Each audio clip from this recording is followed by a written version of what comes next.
अब क्या लिखा है तुम्हारा? जैसे अगर हम लोग बात करें मसल सेल की, किसी बात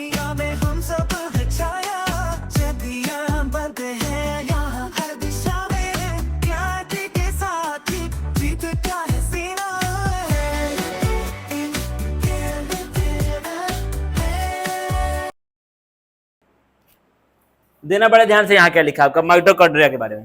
किसके बारे में? माइटोकॉन्ड्रिया के बारे में। इसको हम लोग क्या बोलते हैं प्यार से?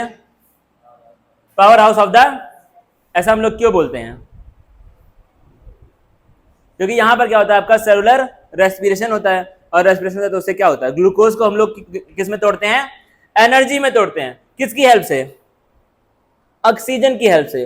क्या क्या बनता है साथ में? CO2 और इतना सबको पता है ना, बेसिक। ठीक है, माइटोकॉन्ड्रिया पावर हाउस होता है। यहां से क्या मिलती है? पावर मिलती है आपको। माइटोकॉन्ड्रिया सिंगुलर क्या बोलते हैं? Mitochondrion. Unless specifically stained these are not easily visible under the microscope. मतलब क्या है? अच्छे से अगर इसको डाई से स्टेन नहीं करोगे तो ये आपको माइक्रोस्कोप से दिखाई नहीं देंगे, क्योंकि इनका साइज क्या होता है? बहुत स्मॉल होता है। The number of mitochondria per cell is variable depending upon the physiological activity of the cell. मतलब क्या है? माइटोकॉन्ड्रिया का नंबर कितना एक सेल के पास होगा वो डिपेंड करता है कि सेल कितना काम कर रहा है। जितना ज्यादा सेल काम करेगा उतना ज्यादा उसको ताकत चाहिए, उतना ज्यादा उसके पास क्या होगा? माइटोकॉन्ड्रिया बोल दो, लास्ट में माइटोकॉन्ड्रिया होगा। ठीक है, बोलने का सब लोग ट्राई करें बोलने का। ठीक है, क्लास में मरी हुई क्लास जानते हो मुझे नहीं पसंद है, तो ट्राई करो, जिंदा रहो। अब क्या लिखा है तुम्हारा? जैसे अगर हम लोग बात करें मसल सेल की, किसी बात करें? मसल सेल की। अब मसल सेल क्या होता है? हमारी बॉडी में बहुत ज्यादा काम करता है, क्योंकि हमारी बॉडी की सारी मूवमेंट कहां से हो रही है? मसल से हो रही है। इसलिए क्या होता है? मसल सेल के पास बहुत ज्यादा माइटोकॉन्ड्रिया होता है। क्या होता है? बहुत ज्यादा होता है, क्योंकि वो बहुत ज्यादा काम करता है। In terms of shape and size also considerable degree of variability is observe. क्या अगर हम लोग शेप और साइज की बात करें तो भी आपको डिफरेंट टाइप के माइटोकॉन्ड्रिया देखने को मिल सकते हैं। टिपिकल माइटोकॉन्ड्रिया अगर हम लोग बात करें तो कैसा होता है? सॉसेज शेप का होता है। सॉसेज मतलब खाने का सामान होता है, सॉसेज फैंसी लोग खाते हैं। ठीक है, या फिर आपका सिलेंड्रिकल शेप का होता है। डायमीटर क्या होता है? 0.2 से कितना? 1 माइक्रोमीटर। माइक्रोमीटर मतलब कितना मीटर?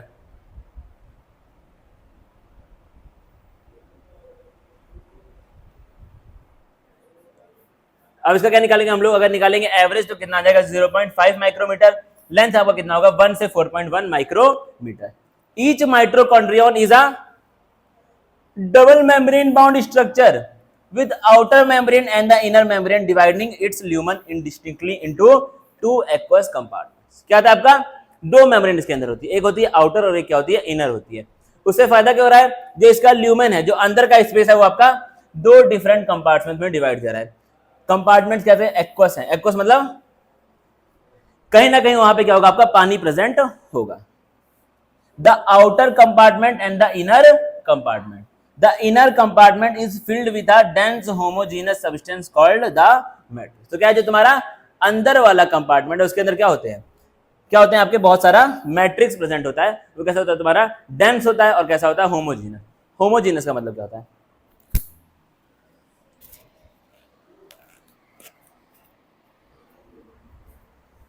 मतलब क्या है उसमें? जो आपका सॉल्यूट रहे वो सेम डेंसिटी में रहे, हर जगह सेम रहे। ठीक है, उसको हम लोग क्या बोलते हैं? Homogeneous heterogeneous. The outer membrane forms the continuous limiting boundary of the organelle. क्या होती है? जो आउटर मेम्ब्रेन होती है वो कैसी होती है? कॉन्टिन्यूअस होती है, मतलब लगातार होती है। क्या होती है? लगातार होती है। लेकिन जो इनर मेम्ब्रेन है क्या करती है वो? It forms a number of infoldings. मतलब क्या करेगी वो? अंदर की तरफ ऐसे इनफोल्डिंग्स बनाती है। ठीक है, इनफोल्डिंग मतलब क्या होता है? अंदर की तरफ फोल्डिंग्स। ठीक है, जिनको हम लोग क्या बोलते हैं? क्रिस्टी बोलते हैं। अगर प्लूरल है तो क्या है? क्रिस्टी है। एक है तो उसको हम लोग क्या बोलेंगे? क्रिस्टा। जो कहां पे बनता है? टुवर्ड्स द मैट्रिक्स, मतलब अंदर की तरफ बनता है। ठीक है, टुवर्ड्स द मैट्रिक्स मतलब क्या होगा? अंदर की तरफ, मैट्रिक्स की तरफ। क्रिस्टा से फायदा क्या है आपका? क्या करता है? ये सरफेस एरिया को बढ़ा देता है। अगर पहले था सरफेस एरिया इतना, ठीक है, अब मान लो ये ऐसे करके ये इसमें चेंज हो गया, तो इससे क्या होगा? तुम्हारा सरफेस एरिया जो था वो बढ़ गया। जाहिर सी बात है, पहले उतना था अब इतना ज्यादा हो गया। अब क्या हुआ? The two membranes have their own specific enzymes associated with the mitochondrial function. तो क्या होता है? दोनों मेम्ब्रेन के पास क्या होता है? अपने अपने कुछ ना कुछ एंजाइम होते हैं जो किसमें हेल्प करते हैं? माइटोकॉन्ड्रिया जो भी काम करता है, मतलब रेस्पिरेशन वगैरह में हेल्प करते हैं। तो क्या है? इनर मेम्ब्रेन, आउटर मेम्ब्रेन, सबके पास क्या होते हैं, अपने अपने कुछ कुछ एंजाइम्स होते हैं जो कि इसमें हेल्प करते हैं, रेस्पिरेशन वगैरह में हेल्प करते हैं, जो कि हम लोग कहाँ पढ़ेंगे आगे अपना लाइफ में, रेस्पिरेशन नाम के चैप्टर में पढ़ेंगे। अगर लिखा तुम्हारा माइटोकॉन्ड्रिया क्या होता है, it is the sites of aerobic respiration, बचपन से पढ़ रहे हैं।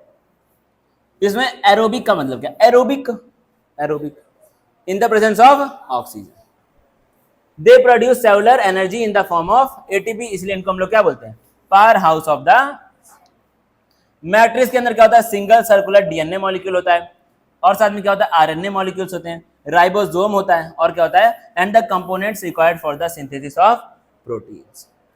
The mitochondria divide by fusion. अब क्या है, माइटोकॉन्ड्रिया भी डिवाइड करता है फ्यूजन के द्वारा।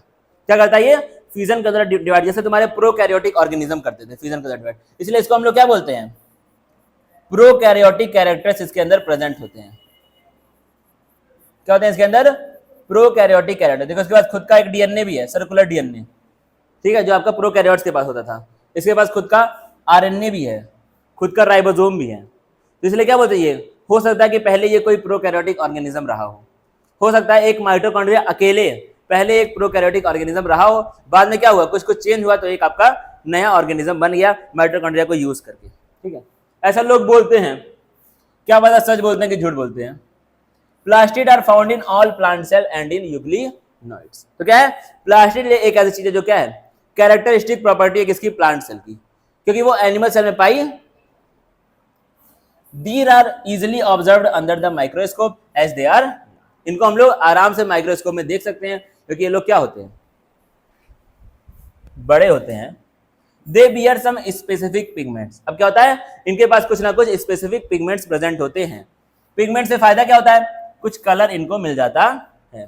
Based on the type of pigments, plastids can be classified into chloroplast, chromoplast, leucoplast. अब क्या है, प्लास्टिड के बेसिस पे ये लोग तीन टाइप के हो सकते हैं।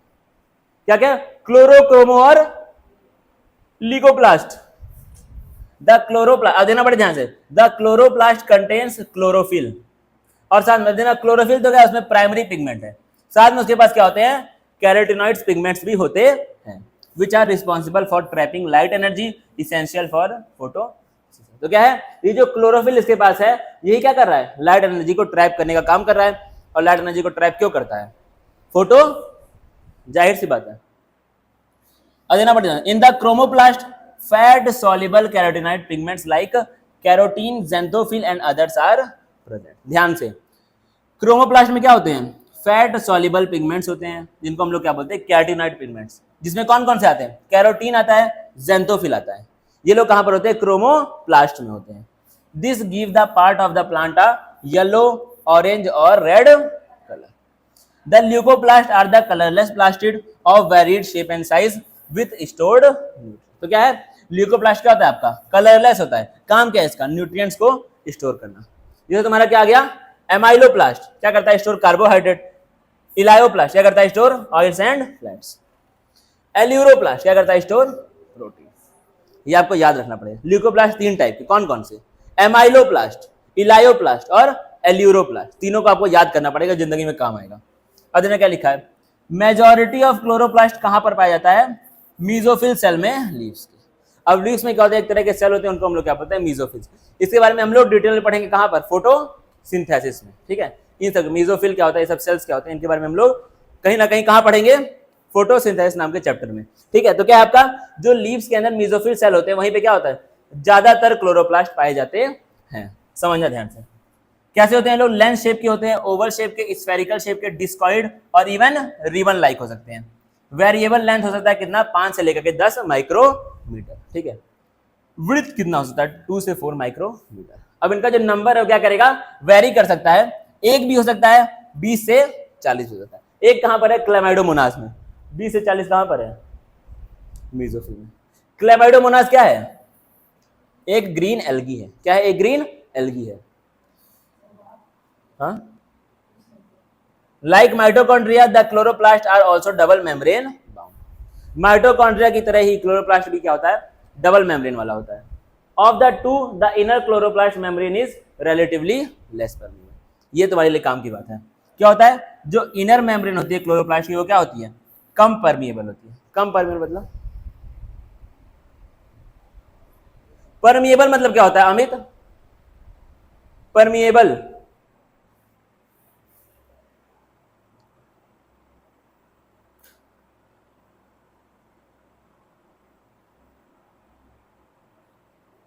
परमिएबल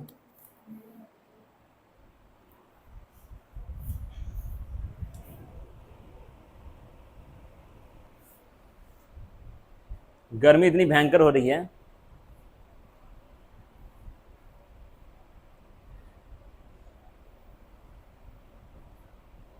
गर्मी, ठीक है। परमिएबल, अरे यार परमिएबल मतलब क्या होता है? गायत्री आप बताइए परमिएबल मतलब क्या होता है? हंसने से नहीं उसको फुर्सत है, बताएगी क्या? बताइए परमिएबल मतलब क्या होता है? परमिएबल का मतलब क्या? आपकी क्वालिटी, आप चीज़ों को अंदर बाहर होने दे, उसी को हम लोग क्या बोलते हैं? परमिएबिलिटी बोलते हैं। कम परमिएबल मतलब क्या हो? कम सामान को अंदर बाहर जाने आने दोगे। यही सब बातें हैं, वहीं लिख लो साइड में, बैठ जाइए। मक्खियों की देख रहे हो, पता नहीं कहाँ से आ रही है, इतनी सारी है।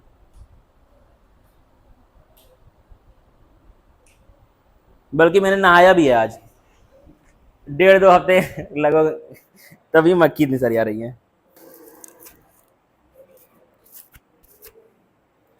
अब क्या लिखा है? The space limited to the inner membrane of the chloroplast is called, limited by the, मतलब क्या है कि जो अंदर वाला स्पेस को हम लोग क्या बोलते हैं? स्ट्रोमा बोलते हैं। क्या बोलते हैं इसको हम लोग? स्ट्रोमा बोलते हैं। A number of organised flattened membranous sacs, sacs मतलब क्या हो जाता है? बोरी, उसको हम लोग बोरियां, ठीक है, उसी को हम लोग बोलते हैं। तो क्या है? ऐसे बोरियों की तरह स्ट्रक्चर यहाँ पर प्रेजेंट है, इसको हम लोग क्या बोलते हैं? थाइलाकॉइड। क्या बोलते हैं इसको हम लोग? थाइलाकॉइड, ठीक है। थाइलाकॉइड से मुझे एक चीज आती है याद, कि इस कोचिंग में जब मैंने पढ़ाना स्टार्ट किया था तो पहला टॉपिक मैंने यही पढ़ाया था, क्लोरोप्लास्ट, ठीक है। और क्लोरोप्लास्ट जब मैंने पहला टॉपिक पढ़ाया तो उस टाइम जो बच्चे मौजूद थे एकदम से मुझसे इसमें डाउट पूछे, और वो डाउट मुझे कहीं ना कहीं, अब पहली बार कोई इंसान अगर पढ़ा रहा है बोर्ड पे आकर के तो उसको दिक्कत, वहां फंस गया। और फिर मेरा, चलो बात नहीं करो, देखो यहाँ पे क्या लिखा हुआ है आपका, तो इनको हम लोग क्या बोलते हैं? थाइलाकॉइड्स बोलते हैं। क्या बोलते हैं इनको हम लोग? Thylakoids. These are present in the stroma. कहाँ पे ये होता है आपका? स्ट्रोमा में, आपको दिख रहा है साफ साफ। फिर क्या लिखा आपका? थाइलाकॉइड्स क्या होते हैं? स्टैक्स में होते हैं, arrange like the piles of the coin. Piles of the coin मतलब कॉइन्स का ढेर, ठीक है। कॉल्ड, इसको हम लोग क्या बोलते हैं? पूरा जो एक ढेर है इसको हम लोग क्या बोलते हैं? पूरा का पूरा ग्रेना। अब समझना ध्यान से क्या लिखा हुआ है, और the intergranal thylakoids. In addition, there are flat membranous tubules called stroma lamellae connecting the thylakoids. Thylakoids को जो कनेक्ट कर रहा है उसको हम लोग क्या बोल रहे हैं? Stroma lamellae. क्या होता है ये? Membranes tubules. याद रखना भाई सब चीजें। ऑफ द डिफरेंट ग्रेना, मतलब दो डिफरेंट ग्रेना के, देना बड़े ध्यान से, दो डिफरेंट, मान लो चलो ये एक ग्रेना है और ये एक ग्रेना है, दो डिफरेंट ग्रेना के थाइलाकॉइड्स जो जोड़ रहा है उसको हम लोग क्या बोल रहे हैं? स्ट्रोमा लैमेले। क्या बोल रहे हैं? Stroma लैमेले। The membrane of the thylakoid enclose a space called a lumen. The stroma of the chloroplast contain enzymes required for the synthesis of carbohydrate and protein. अब क्या है? जो क्लोरोप्लास्ट का स्ट्रोमा होता है इसके अंदर क्या होते हैं? कुछ ऐसे एंजाइम्स प्रेजेंट हैं जो किस चीज में हेल्प कर रहे हैं? खाना बनाने में। खाना मतलब क्या है? कार्बोहाइड्रेट और प्रोटीन। सिंथेसिस का मतलब क्या होता है? बनाना, manufacture. It also contain small double stranded circular DNA, mitochondria की तरह। इसके पास क्या होता है? खुद का राइबोसोम भी है। Chlorophyll pigments are present in the thylakoid. अब तुमसे पूछेगा क्लोरोप्लास्ट के अंदर क्लोरोफिल पिगमेंट कहां पर होता है?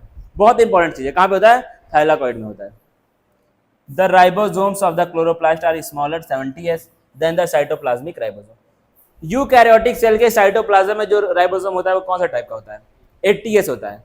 लेकिन माइटोकॉन्ड्रिया और क्लोरोप्लास्ट के पास जो खुद का राइबोसोम है वो कौन सा होता है? 70s होता है। इसलिए इसको हम लोग क्या बोलते हैं? ये हो सकता है पहले प्रोकैरियोटिक ऑर्गेनिज्म रहा हो, क्योंकि इसके पास बहुत सारी ऐसी फीचर्स हैं जो प्रोकैरियोटिक ऑर्गेनिज्म के पास होती हैं। समझना क्या आता है आपका? राइबोसोम्स, ये लोग क्या होते हैं? Granular structures first observed under the electron microscope as dense particles by George Palade. तो क्या है? सबसे पहले राइबोसोम के बारे में किसने बात की थी? जॉर्ज पैलेट ने। कब? 1953 में। और ये लोग कैसे दिखे थे? ग्रैन्यूल्स की तरह, ग्रैनुलर स्ट्रक्चर के रूप में, ठीक है। दिख रहा है, देखो दिख रहा है ना भाई? ये क्या है? लार्जर सब यूनिट, और ये क्या है? स्मॉलर। दोनों जुड़ जाएंगे तो क्या बन जाएगा? उंगली ऐसे लग रहा है इसकी, क्या हुआ है? ठीक है। अब क्या आपका? They are composed of ribonucleic acid and protein. Called and not surrounded by any membrane. पढ़ा हुआ है भाई, राइबोसोम के पास कोई भी मेम्ब्रेन नहीं होती है। अब क्या लिखा है, द यूकैरियोटिक राइबोसोम कैसा होता है, 80s होता है, और प्रोकैरियोटिक कैसा होता है, 70। एस का मतलब क्या है, स्टर्डबर्ग यूनिट। अब क्या देखो बड़े ध्यान से, the two subunits of 80s ribosomes are 60s and 40s। तो क्या है, जो राइबोसोम होता है वो दो सब यूनिट से बना होता है, एक लार्जर सब यूनिट और एक क्या है, स्मॉलर सब यूनिट। तो 80s के पास भी क्या है, दो सब यूनिट है, 60s और 40s। 60s क्या है, लार्जर, और ये क्या आपका स्मॉलर। वाइल द 70s के पास क्या है, 50s और 30s। 50s क्या है, लार्जर, और 30s क्या है। इन दोनों को मैथ की तरह आपको जोड़ना नहीं, अगर जोड़ेंगे तो क्या हो जाएगा, कंफ्यूजन हो जाएगी आपको। ये तुम इसको मान लोगे 80s, ठीक है, दिक्कत हो जाएगी। अब क्या है तुम्हारा, एस का मतलब क्या है, स्टर्डबर्ग यूनिट, जिसको हम लोग क्या बोलते हैं, sedimentation coefficient. It is indirectly a measure of density. अब देखना तुमसे पूछेगा स्टर्डबर्ग यूनिट या फिर सेडिमेंटेशन कोफिशिएंट का मतलब क्या है, क्या करता है ये आपका, किसमें किसको मेजर करने में हेल्प करता है, डेंसिटी को और साइज। सिर्फ इतना याद रखना है, ठीक है, डिटेल में इसके नहीं जाना है। तुमसे पूछेगा स्टर्डबर्ग यूनिट या फिर सेडिमेंटेशन कोफिशिएंट का मतलब क्या है, तो तुम क्या बोलोगे, क्या ये डेंसिटी या फिर साइज को मेजर करने का एक तरीका है, उसको मेजर करने में हेल्प करता है। अब क्या लिखा है तुम्हारा, दोनों ही 70s और 80s बने होते हैं किसके, दो सब यूनिट के, ऑलरेडी बात कर ली है, लार्जर और स्मॉलर सब यूनिट। अब क्या था तुम्हारा, cytoskeleton, an elaborate network of filamentous proteinaceous structure consisting of microtubules, microfilaments and intermediate filament. तो क्या है, साइटोस्केलेटन के अंदर तीन स्ट्रक्चर्स आते हैं, कौन कौन सा, माइक्रोट्यूब्यूल, माइक्रोफिलामेंट और intermediate filament present in the cytoplasm. इनको मिला के हम लोग क्या बोलते हैं, साइटोस्केलेटन। तो तीन डिफरेंट स्ट्रक्चर्स को मिला के हम लोग क्या बोलते हैं, साइटोस्केलेटन। किसको, इसको माइक्रोट्यूब्यूल, माइक्रोफिलामेंट और intermediate filament. The cytoskeleton in a cell are involved in many functions such as mechanical support। अब देखो यहाँ पे नाम में क्या है, स्केलेटन। हमारी बॉडी में भी क्या होता है, स्केलेटन होता है। वो किस चीज में हेल्प करता है, हमारी बॉडी को सपोर्ट करने में, हमारी बॉडी के स्ट्रक्चर को मेंटेन करने में कौन हेल्प करता है, साइटोस्केलेटन। वैसे ही सेल के स्ट्रक्चर को सपोर्ट कौन करता है, साइटोस्केलेटन। साइटो का मतलब क्या होता है, सेल, स्केलेटन का मतलब क्या होता है, सेल का स्केलेटन। मोटिलिटी मतलब क्या हुआ, चलने फिरने में, मूवमेंट में। फिर क्या है तुम्हारा, मेंटेनेंस ऑफ शेप। हमारी बॉडी में स्केलेटन क्या करता है, हमारे शेप को मेंटेन करता है, वैसे साइटोस्केलेटन। सिंपल सिंपल बातें हैं, कठिन कुछ है नहीं, ठीक है। अभी इसके बारे में बात करेंगे, सीलिया और फ्लैजिला। पहले पढ़ लेते हैं, सीलिया एंड फ्लैजिला। सिंगुलर क्या बोलेंगे, सीलियम, और सिंगुलर फ्लैजिला। ये लोग क्या होते हैं, देखना पड़ जाता है, hair like outgrowth of the cell membrane, ठीक है। अब तुमसे एग्जाम में पूछेगा ये जो सीलिया और फ्लैजिला है वो आउटग्रोथ सेल मेम्ब्रेन के या फिर सेल वॉल के, तो आप क्या लिखेंगे, सेल मेम्ब्रेन। मतलब सेल मेम्ब्रेन से कुछ स्ट्रक्चर बाहर आ रहे हैं, कैसे, हेयर लाइक, उन्हीं को हम लोग क्या बोल रहे हैं, सीलिया और फ्लैजिला बोल रहे हैं। अब दोनों में देना डिफरेंस क्या है, सीलिया ये लोग क्या होते हैं, स्मॉल स्ट्रक्चर होते हैं जो कैसे काम करते हैं, ओट्स की तरह। ओट्स मतलब, ओट्स का मतलब क्या होता है मेरे भाई, चप्पू भाई, जो नाव चलाने का डंडा होता नहीं है, नाव को बढ़ाते आगे पीछे करेंगे फिर वो अपराध दिखेगा, ठीक है। They cause the movement of either the cell और द सराउंडिंग। क्या करता है ये तो सेल की मूवमेंट में हेल्प करेगा या फिर उसके जो आसपास फ्लूइड है, जैसे नाव होती है, ये तो पानी को भेजता है पीछे, चप्पू जो होता है, और नाव को आगे भेजता है। वही बात होती है, तो जो सेल के आसपास मीडियम है उसकी मूवमेंट करेगा या फिर सेल की मूवमेंट करेगा, जो कि सेल के बाहर है, सेल की मूवमेंट कर सकता है जिंदगी में। अब क्या लिखा है, फ्लैजिला। अब देखना दोनों में डिफरेंस क्या था, फ्लैजिला क्या होते हैं, कंपैरेटिवली लॉन्गर होते हैं, किसमें हेल्प करते हैं, सेल की मूवमेंट में।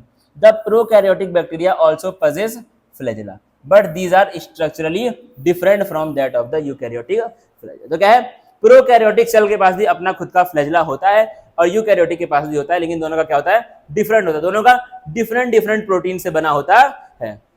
प्रोकैरियोटिक फ्लैजिला अलग प्रोटीन से बना है और यूकैरियोटिक फ्लैजिला अलग प्रोटीन से बना है।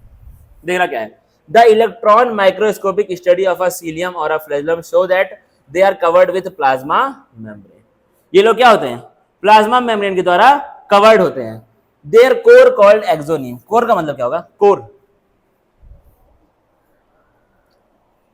गर्मी बहुत ज्यादा हो रही है ना, गर्मी से क्या मतलब, लेकिन कोर का मतलब बताओ थोड़ा अपना, एक कोई चट बताओ, core, core element, core electrons हमने पढ़ा था अंदर का, ठीक है। अब क्या लिखा है तुम्हारा, possess a number of microtubules running parallel to the long axis. The exonium usually has 9 doublets of radially arranged peripheral microtubules and a pair of centrally located तो क्या है, कुछ माइक्रोट्यूब्यूल्स क्या है, 9 doublets मतलब क्या होगा, पेयर में दो, डुबलेट मतलब क्या है, दो एक साथ हैं, जो कहां पर है, पेरीफेरी में। पेरीफेरी मतलब किनारे किनारे हैं। और क्या है आपका, एक बीच में माइक्रोट्यूब्यूल्स, जिसको हम लोग क्या बोल रहे हैं, सेंटर में। और कैसा है, पेयर में। पेयर मतलब दो। Such an arrangement of axonemal microtubules, इसको हम लोग क्या बोलते हैं, 9+2 एरे। मतलब क्या है, 9 तो आपके क्या है, बाहर है, और 2 कहां पर है, तो इसको हम लोग क्या बोलते हैं, 9+2 अरेंजमेंट। क्या बोलते हैं इसको हम लोग, 9+2 arrangement. The central tubules are connected by bridges and is also enclosed by a central sheath which is connected to one of the microtubules each periphery। अब देखना बड़े ध्यान से, अब देखो बड़े ध्यान से डायग्राम। किसका ये डायग्राम है, diagrammatic representation of internal structure of सीलिया और फ्लैजिला। सीलिया या फ्लैजिला का स्ट्रक्चर कुछ इस प्रकार का होता है। अब तो बड़े ध्यान से देखो, अगर तुमको कुछ चीजें दिख रही है तो डुबलेट तुमको दिख रहा है कि नहीं हर जगह, टिक टिक डुबलेट दिख रहा है कि ना, डुबलेट। अब जो डुबलेट देखो क्या है, एक दूसरे से कनेक्टेड है। क्या है, एक दूसरे से कनेक्टेड है, हर जगह दिख रहा है कि नहीं भाई, ये चीज सब क्या है, एक दूसरे से कनेक्टेड है। और बीच में दो माइक्रोट्यूब्यूल्स, एक ये और एक ये भी क्या है, दोनों एक दूसरे से कनेक्टेड है। और ये लोग कवर्ड है एक मेम्ब्रेन के द्वारा। अब ये मेम्ब्रेन कॉन्टिन्यूअस है या फिर पार्शियल है, कॉन्टिन्यूअस है या फिर डिसकॉन्टिन्यूअस है, पार्शियल तो क्या, डिसकॉन्टिन्यूअस है। इसको हम लोग क्या बोलते हैं, सेंट्रल शीथ बोलते हैं। अब क्या है तुम्हारा, प्लाज्मा मेम्ब्रेन पता ही है। फिर क्या है तुम्हारा, पेरीफेरल माइक्रोट्यूब्यूल्स, जो कैसे होंगे, डुबलेट के फॉर्म में होंगे। फिर क्या है तुम्हारा, इंटर डुबलेट ब्रिज, जो डुबलेट को कनेक्ट करने का काम कर रहा है, उसको हम लोग क्या बोलते हैं, इंटर डुबलेट ब्रिज बोलते हैं। अब क्या है तुम्हारा, सेंट्रल माइक्रोट्यूब्यूल दिख रहा है, रेडियल स्पोक दिख रहा है, जहां से स्पोक्स बाहर आ रहे हैं, हम लोग क्या बोल रहे हैं, रेडियल स्पोक। स्पोक्स का मतलब क्या होता है, स्पोक्स तीलियां जो बाहर आती हैं भाई, स्पोक्स उसी को तो बोलते हैं। जैसे साइकिल का जो टायर होता है, उसके बाद तीलियां जो बाहर आती है, उसी को हम लोग क्या बोलते हैं, स्पोक्स। चलो तो क्या लिखा है तुम्हारा, the peripheral doublets are also interconnected by linker. यहां पढ़ लिया ना, पेरीफेरल डुबलेट्स भी क्या है, इंटरकनेक्टेड है। किसके द्वारा,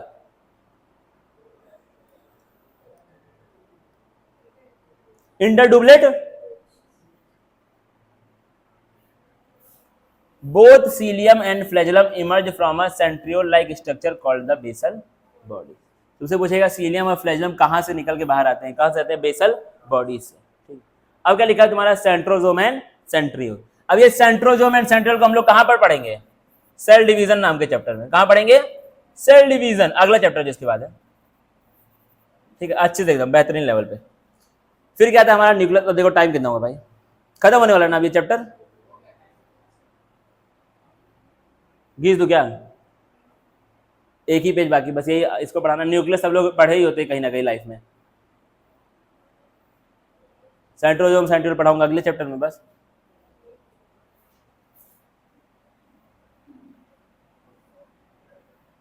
अपना ये माइक्रो बॉडीज। ठीक है चलो, तो इसको हम कल खत्म कर देंगे पूरा चैप्टर ही। अब कल सभी लोग इसको पढ़ कर कहेंगे चैप्टर को, मुझसे डाउट पूछेंगे। हर एक बच्चा कम से कम 5 डाउट पूछेगा, पर पर्सन 5 डाउट मेरे पास पहुंचना चाहिए। ठीक है, सिंपल बात है।